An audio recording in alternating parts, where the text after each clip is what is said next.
ये police state में देश तब्दील होने जा रहा है, पुलिस राज्य बन जाएगा। और पुलिस राज्य की जरूरत किसको होती है? जो न्यायप्रिय होता है उसे पुलिस की जरूरत नहीं होती, उसे जरूरत होती है अदालतों की। जो अत्याचारी और अन्यायी होता है उसी को पुलिस राज की जरूरत होती है। जब तक इस देश में ईवीएम को खत्म करने के लिए आंदोलन नहीं करेंगे, आप मोदी सत्ता को बाहर नहीं निकाल सकेंगे। और लोगों की दिक्कतें दूर होना तो आप छोड़ ही दीजिए, कम होना तो आप छोड़ ही दीजिए, यहां तक भी रह जाए ये भी छोड़ दीजिए, दिक्कतें दिन प्रतिदिन बढ़ेंगी। जो वोट के बदौलत सत्ता पे बैठ सकती है उसको वोट से डरना लगे। 10 करोड़ से ज्यादा वोटर ऐसे हैं, 10 करोड़ में मिनिमम बता रहा हूं, जो इस हिट एंड रन कानून से इफेक्टेड होंगे, जिनकी परिवार इस रोड के बदौलत चलती है, उनके वोट से भी अगर डर नहीं लग रहा है तो आप यकीन मानिए कि कहीं ना कहीं कुछ सच्चाई तो जरूर है। जो धुआं उठ रहा है उसमें यकीन मानिए कुछ ना कुछ तो है। आप 10 करोड़ की बात करें, अगर वाकई में कोई पॉलिटिशियन होता है और देश में निष्पक्ष चुनाव होता है। एक बड़ा अहम सवाल है कि ये सरकार जितने भी कानून लेके आए, चले हम उदाहरण के लिए कृषि बिल ले लेते हैं, किसानों का बिल ले लेते हैं, चाहे आज हम ये आपका हिट एंड रन वाला बिल ले लेते हैं, सारे बिल तो मनमर्जी तरीके से पार्लियामेंट में पास हो रहे, डिस्कशन कहाँ हो रहा? किसी से डिस्कशन हो ही नहीं रहा। नहीं, देखिए अभी मैंने आपको बताया 146 सांसद विपक्ष के बाहर निकाल दिए, उसके बाद आप सीआरपीसी में, एविडेंस एक्ट में, आईपीसी में आप अमेंडमेंट कर रहे हैं। क्यों कर रहे हैं? चर्चा नहीं होनी चाहिए, क्योंकि चर्चा होगी तो सरकार नंगी हो जाएगी, सरकार का असली चेहरा सामने आ जाएगा। तो चर्चा ना हो इसलिए आप सबको बाहर निकाल के ला रहे हैं। और 2-2 मिनट में, 1-1 मिनट में, 4-4 मिनट में आप इतने गंभीर कानून पास कर दे रहे हैं। विपक्ष को आप पढ़ने का मौका नहीं दे रहे, चर्चा करने के लिए समय नहीं दे रहे हैं। ये क्या दिखाता है? ये यही दिखाता है कि हमारे पास ताकत है और अपनी इस ताकत की गुंडागर्दी से जो मन में आए कानून बना लें। और जिस लक्ष्य के लिए हम काम कर रहे हैं, जो इस देश में लोकतंत्र को खत्म करने की, इस देश के संविधान को खत्म करने की और 2025 की तरफ जो हम देख रहे हैं और 2024 का चुनाव जीतने के लिए हमें जितने भी हथकंडे अपनाने पड़े और कोई आवाज उठाए उसकी गर्दन हम दबा दें, उसके ही लिए सारे कानून बनाए जा रहे हैं जल्दबाजी में। और ये सब जो इतने कठोर दंडात्मक प्रावधान किए जा रहे हैं। और वैसे भी एविडेंस एक्ट में और सीआरपीसी में और आईपीसी में अमेंडमेंट होने के बाद ये पुलिस स्टेट में देश तब्दील होने जा रहा है, पुलिस राज्य बन जाएगा।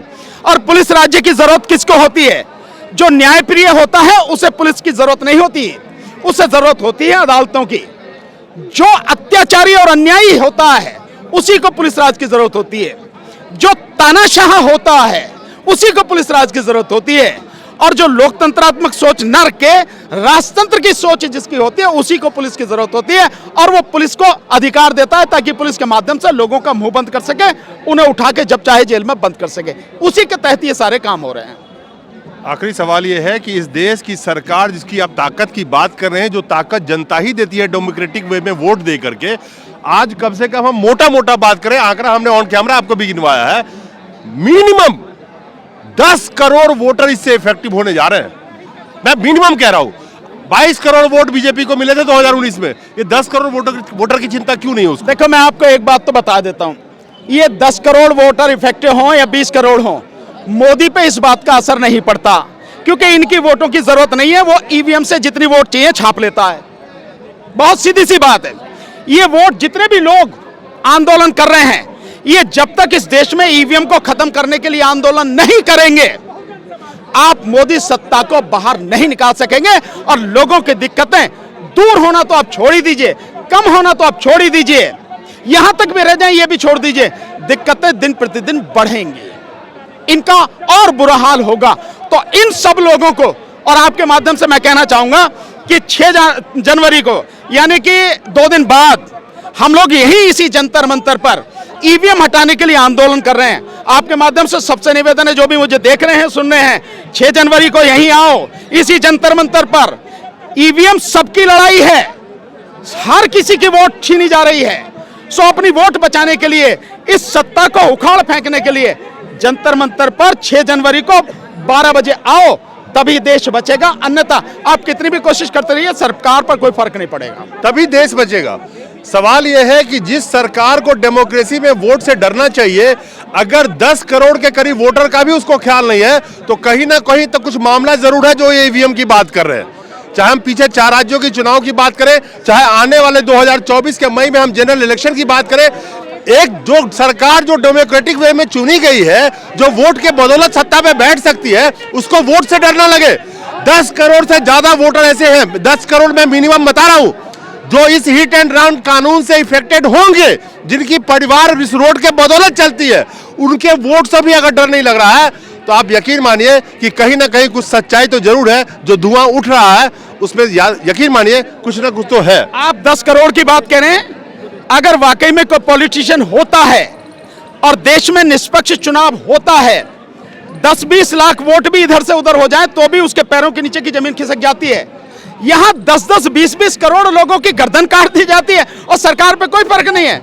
इससे समझ में नहीं आता कि ईवीएम की बदौलत ही सरकार जो मनमानी कर रही है, उसे मालूम है कि मेरे पास ईवीएम है और मोदी को मालूम है कि सिर्फ यही चुनाव 2024 का उसे जीतना है और इसको किसी भी कीमत पर जीतने का वो प्रयास करेगा। इसके बाद तुम लोग किसी काबिल भी नहीं रहेंगे, इस देश की जनता किसी काबिल नहीं रहेगी, यह आवाज उठाने के काबिल नहीं रहेगी, वोट देने की जरूरत नहीं पड़ेगी, चुनाव प्रक्रिया खत्म कर दी जाएगी। चलिए, जिस तरह से इस देश की जनता, देश के पार्लियामेंट में विपक्ष को खत्म किया जा रहा है, यानी कि आप सोचिए, एक खिलाड़ी अगर किसी कंपटीशन में हिस्सा ले और प्रतिद्वंदी जो उसका हो उसको पकड़ पकड़ के जेल में डाल दे, अकेले दौड़ो तुम, तो ऐसा लग रहा है कि मौजूदा सरकार के जो मुखिया है वो मैदान में अकेले दौड़ते रहना चाहते हैं और अपने हर उस ताकत का इस्तेमाल करना चाहते हैं जिससे विपक्ष को खत्म किया जा सके। लेकिन जनता इस बात को याद रखे, विपक्ष तो खत्म हो या ना हो, इस देश की जनता को खामियाजा जो भुगतना पड़ रहा है वो आपके सामने है। आप आखिर जिनको चुन के भेजा है, जो आपकी बात सदन में उठाए, विपक्ष में बिठाया है, उनको भी जब बाहर कर दिया जाएगा तो आपकी आवाज खैर उठाएगा कौन?